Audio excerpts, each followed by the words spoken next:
Hey guys, it's me from my channel, and today I'm going to be covering a really crazy catfish story involving an Instagram model named Sophie Rain. This is going to have some major twists and turns, so stick around until the end if you want to hear the whole thing. So like I said, this involves a model named Sophie Rain, who has over 2 million followers on Instagram. She started noticing several months ago that people were using her name and her image to run fake accounts on social media platforms. Now, she didn't think much of it at first because people use your face all the time for fan pages or something. But then she realized these weren't just fan pages. These were accounts trying to impersonate her. Ones that would send messages to her friends and family and even try to log into her actual accounts using her pictures. It was crazy. The worst part about it was that these accounts were on dating apps like Tinder and Grindr, where they would essentially catfish other people with Sophia's face.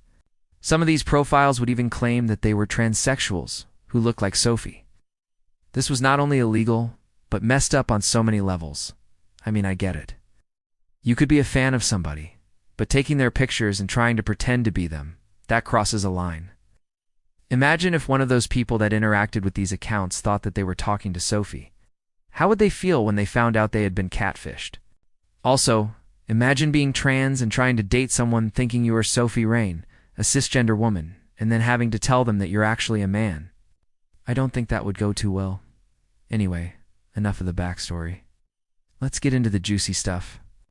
Sophie decided she had enough of these fake accounts, and she went to the authorities and even hired a private investigator to find out who was doing this and where they were located. The investigation revealed that these accounts were mainly run by a group of young men living in Los Angeles County. So Sophie worked with the authorities to track down every single fake account she could find. They managed to shut down hundreds of them, and even arrested for individuals involved in creating these fake profiles. These people were pretty brazen as well. A lot of their profiles used pictures from her official Instagram page. One of the profiles on Tinder even used the caption, "Don't be jealous, just be happy that I'm happy." To make matters worse, these fake accounts were unshy about reaching out to Sophie's real friends and family members on Facebook and Instagram and asking them for money. There was even one incident where one of these fake accounts reached out to her brother, pretended to be her, and asked him for $500. Luckily, her brother knew that something wasn't right, and he called the police. During the investigation, they also found out that these profiles were mostly used on dating apps like Tinder, Grindr, and Scruff. But they were also active on social media platforms like Instagram and Twitter. The police ended up searching through countless fake profiles and gathering enough evidence to issue a search warrant to Meta, the parent company of Instagram, Facebook, and WhatsApp. They hoped that Meta would hand over the data needed to identify these criminals and bring them to justice. But Meta refused to cooperate. This led to another search warrant being issued by the District Attorney's Office of Los Angeles County, which finally forced Meta to comply. But it wasn't just that simple. Sophie had to fight tooth and nail to get Meta to release the information, because they clearly did and want to cooperate at all. And honestly, I can kind of understand why.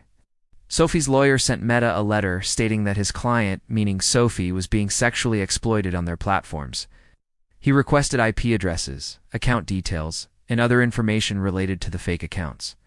In response, Meta told Sophie's lawyer that they could not comply, because providing such information would violate their terms of service. Sophie argued that since the fake accounts were being used for illegal activities, her request should take priority. But Meta remained unmoved. A representative from Meta said, "Our terms prohibit people from sharing someone else's personal information, and we will take action against accounts that violate our policies." Meanwhile, Sophie was getting impatient. She wanted justice, and she wanted it now. She felt that Meta was deliberately ignoring the problem and letting these predators exploit her identity for their own amusement. She decided to take matters into her own hands, and she created a petition calling on Meta to be more transparent and accountable. The petition quickly gained traction, and thousands of people signed it, pressuring Meta to do the right thing. But still, Meta was reluctant to help.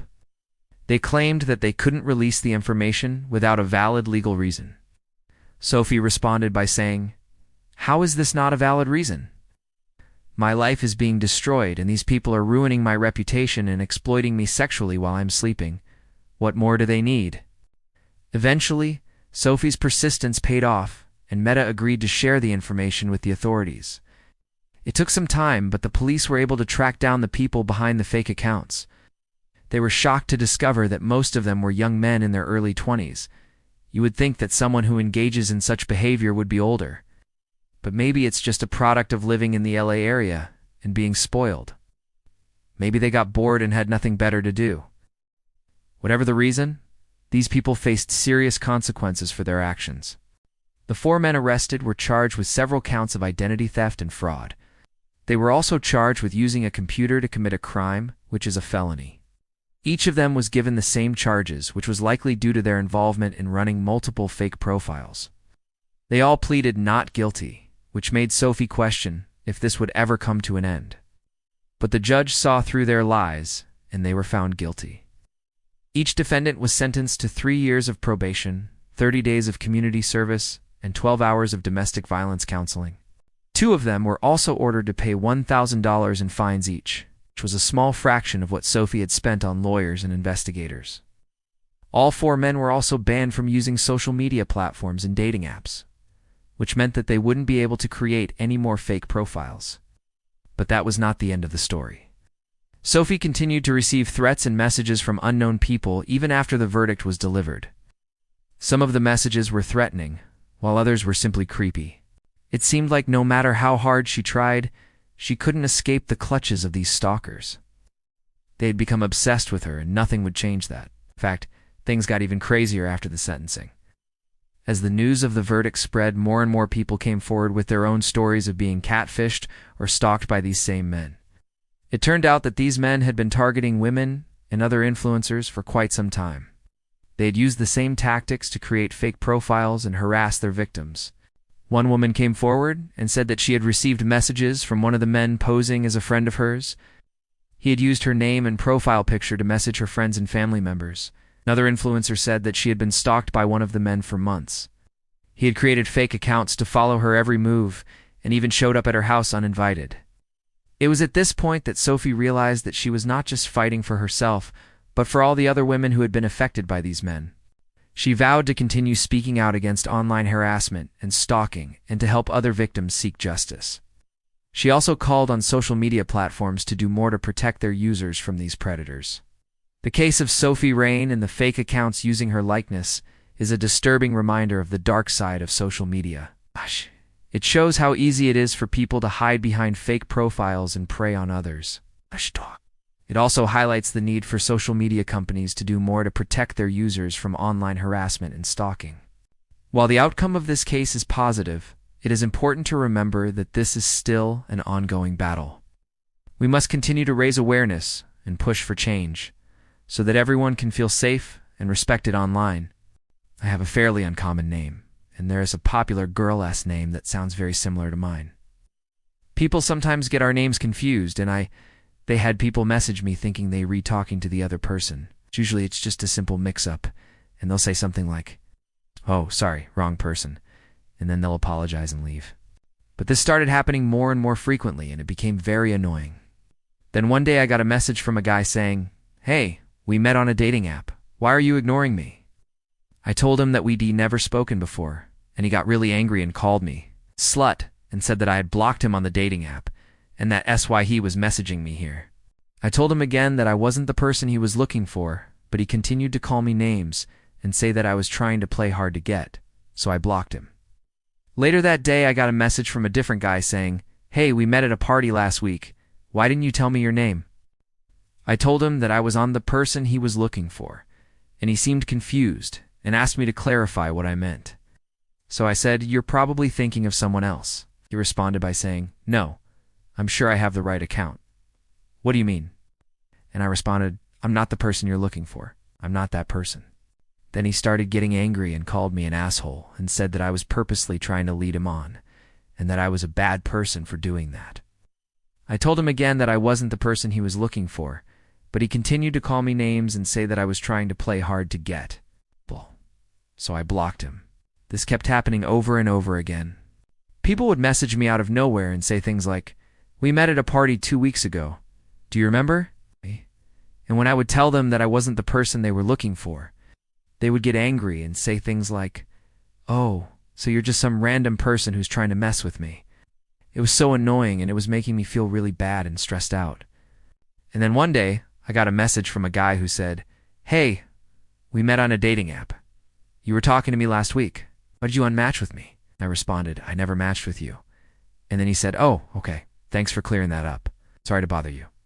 And I thought it was so weird that he just accepted it so icily. But then I started getting messages from women saying, "Who is this person you're talking about? Who is this person you're talking to? Why don't you tell me about her?" And I was so confused. So I started asking people who they were talking to, and they would respond with the other girl's name. And that S, when I realized that all of these people were actually talking to someone pretending to be me. It took me a while to realize what was happening, because I didn't know that people could have accounts with fake names. I thought it was just common sense that if someone calls themselves OP, that they actually the original poster, and if someone pretends to be someone else, that their account will be marked as fake. I'd never heard of anyone doing something like that before, and I still haven't.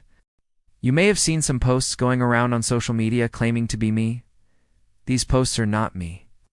I haven't created any dating profiles or private chat accounts. It's really important for me to make this video so that I can address this issue and prevent any further confusion or distress. I've been made aware of multiple accounts using my name, profile pictures, and other identifying information to create fake profiles on various platforms. Some of these accounts even use my real phone number. I want to be very clear that none of these accounts are official or authorized by me in any way. The primary goal of this video is to raise awareness about these fake accounts and to provide clarification for those who may have encountered them or interacted with them. I believe it's crucial to be transparent and honest with you all, and I wanted to reach out personally to address this matter. I understand that some people have expressed concern or confusion regarding these fake profiles, and I want to assure you that your well-being and trust in me are of the utmost importance to me. That's why I'm taking the time to set the record straight and explain the situation. As a public figure, I recognize that it's natural for impersonators or scammers to try to deceive people by using my name and likeness. However, I want to emphasize that these individuals do not represent me or my values. Their actions are solely their own and do not reflect who I am or what I stand for. If you come across any profiles or accounts that are using my name or personal information, please be assured that they are not legitimate. I would urge you to report such accounts and block them to prevent any potential harm or exploitation. Your safety and security are of paramount importance, and I hope you will take the necessary precautions when dealing with suspicious online activity. It saddens me that some people would try to tarnish my reputation or exploit others by creating fake accounts. In my name, I want to assure you that I am taking steps to protect myself and my brand against these malicious actors. I am working with the appropriate authorities and platform representatives to investigate this matter further and hold those responsible accountable. I also want to thank my friends, colleagues, and fans for their support and understanding during this time. Your encouragement means a lot to me, and I appreciate you for standing by me. Through this experience, I hope to not only raise awareness, but also empower everyone to be cautious online. We must remain vigilant and proactive in safeguarding ourselves against those who seek to deceive or exploit us. I believe that by working together, we can create a safer online environment for ourselves and future generations. In fact, just last week, one of my writer friends, Sophie, tried to report a bunch of these profiles to TikTok, Instagram, Facebook, and YouTube. She tried to get them taken down because they were all pretending to be me and using my likeness to scam people. You may remember we did a video about this last year where we actually got a bunch of these accounts shut down. But then new ones popped up, and it just kind of became this endless cycle. And unfortunately, after she spent hours upon hours trying to report these accounts, only a few of them were actually taken down. The rest are still up, and they still using my likeness and my name to try to scam people. This really just goes to show that even though these companies have really powerful tools at their disposal to moderate content on their platforms, they're either not using them or they're not using them effectively. It also shows how easy it is for bad actors to simply set up a fake account, use someone else's likeness, and then prey on unsuspecting fans. I think a lot of people underestimate how easy it is to do this, and how hard it is to get these accounts shut down. I mean, I've even been talking about this for years, and I've even been talking to basically every major platform there is. And even after all of this, even after everything I've done, there are still fake accounts out there pretending to be me. And I think that is really just a testament to how little effort it takes to set up one of these fake accounts and how little oversight there is on these platforms to prevent it. I mean, if someone is willing to go through the effort of setting up a fake account, putting in the time and energy to make it look convincing, they're probably not doing it just to make 1 or 2 quick bucks. They redoing it because they know there's a very low barrier to entry, and they know that once they get a following, they can monetize it in a number of different ways. So I really do think it's a systemic issue, and until these platforms take it more seriously, it's just going to continue to happen. But I wanted to give you guys an update just so you know that we're still dealing with this. We're still trying to get these accounts taken down, but it's just one of those things where it seems like no matter how many we shut down, more pop up in their place. A few years ago, a woman named Sophie posted this picture of herself on Facebook. Within a few hours, she received multiple messages from men asking her out on dates. She was flattered by the attention, so she decided to post another picture of herself. But this time, the photo was a bit more revealing. Just like the last one, it didn't take long for the creeps to start sliding into her DMs. At first, Sophie thought that this was kind of funny, but then she started getting friend requests from accounts that she didn't know. And when she clicked on their profile, it was always the same picture of a shirtless man or a woman in lingerie. Most of these accounts had no other pictures, which made Sophie suspicious. So she decided to report them. But here's the thing. Just because you report a fake account doesn't mean that it's gone. Nah, get taken down. In fact, many of these accounts are created with the sole purpose of scamming people. And if you report them, you're just letting the platform know that your account has been exposed. So instead of taking these accounts down, the platform might just ban your account for being too nosy. And that's exactly what happened to Sophie. She was banned from the platform for trying to report these fake accounts. And even after she explained the situation to the platform, they still refused to give her account back. This is why it's important to protect your identity online. If you're not careful, people can use your name and your image to create fake accounts. And if that happens, you might not be able to get your account back, even if you try to report it. That's why Sophie is now encouraging everyone to do a reverse image search before friending someone online. In case you don't know how to do that, here's how. First, go to Google Images and click on the camera icon at the top. Then select the image that you want to search for and hit enter. Google will then show you if the same image has been used on other websites, and if it has, it'll show up in the results. It's a good idea to do this with everyone you meet online, because you never know who you're really talking to. It could be a teenager who's trying to look older, or it could be someone with bad intentions. Just because someone has a profile with a lot of followers doesn't mean that they're not a fake account. In fact, fake accounts are often used to promote scams and other forms of fraud. If you're not careful, you could end up falling for one of these scams and losing a lot of money. You should also be careful about what information you share online. Even if you're not planning to post anything controversial, your words can be taken out of context and used against you. For example, if someone posts a meme that's offensive to you, you might jokingly say that they're an idiot. But if you do that, there's no telling how that could be twisted and used against you in the future. That's why it's important to think before you type and to avoid posting inflammatory comments. This applies to all social media platforms, not just Facebook. On Twitter, for example, you need to be careful about what you say because it can easily be taken out of context and used to make you look bad. In fact, Twitter has become so toxic that many people are quitting the platform. The same thing is happening on Instagram, TikTok, and YouTube. People are becoming more aware of how their words can be twisted and used against them. That's why it's important to be respectful to others online and to avoid posting inflammatory comments. You never know who you're talking to, and you never know when your words will come back to haunt you. Sophie's story is a reminder of that. She's now using her platform to help others avoid the same mistakes that she made, and she hopes that her story will raise awareness about online safety. She is also calling for more regulation of social media platforms to protect users from fake accounts and other forms of fraud. Only time will tell if anything changes, though. Thanks for watching. Like and subscribe if you're new here. Leave a comment below to let us know what you think. And be sure to check out our other videos.